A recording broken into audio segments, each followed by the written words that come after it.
If the edge of the world exists, it looks like this: a 214-meter vertical wall of rock dropping straight into the Atlantic. This environment is so extreme, it can actually reverse the direction of gravity. Strong Atlantic winds routinely catch the heavy surf and blast it upward over the cliff edge, turning waterfalls into rising mist. To the 1.5 million people who stand here every year, this 14-kilometer coastline feels like an immovable, permanent boundary between the green fields of Ireland and the sea. But understanding what is actually happening here requires looking past the surface and tracking the 200-meter sequence of stone from the base to the summit. This 320-million-year-old record holds traces of planetary shifts and human survival, even as the landscape continues to change today. 320 million years ago, Earth's map was unrecognizable. The land that would become Ireland sat 6,000 kilometers south of its current position, located directly on the equator.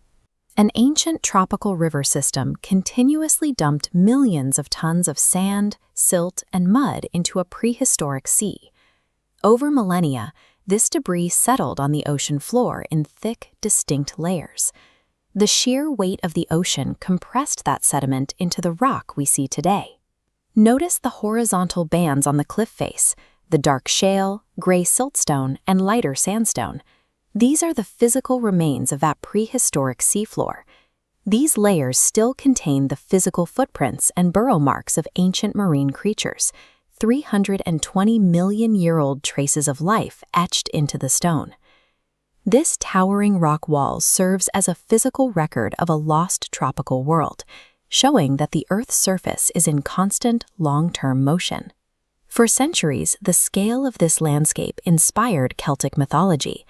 Local legends tell of a witch named Moll, who was killed while chasing the warrior Cuchulainn across these rocks. This myth is pinned to the physical landscape at Hag's Head, a jagged rock formation at the southern tip that many say resembles the profile of a human face in the rock. By 1588, the cliffs had become a site of recorded tragedy.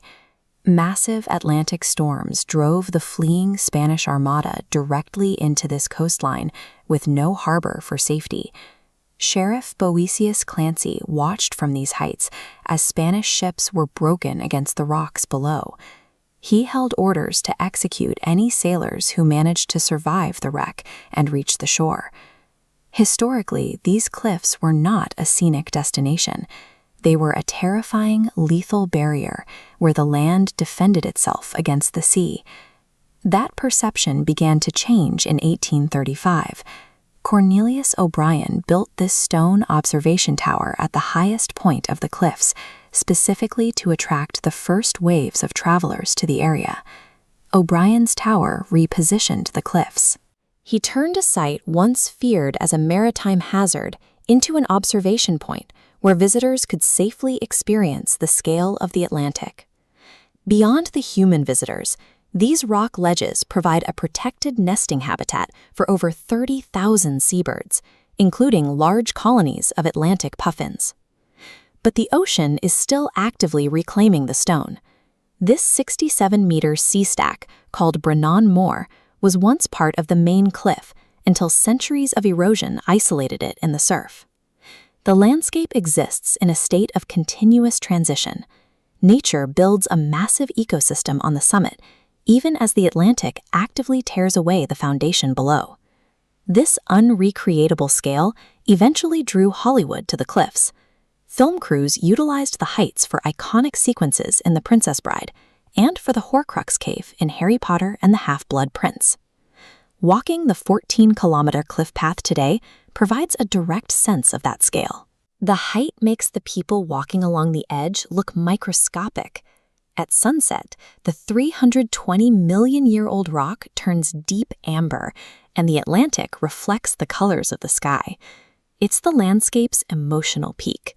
These rocks have outlasted ancient oceans, heroes, and empires.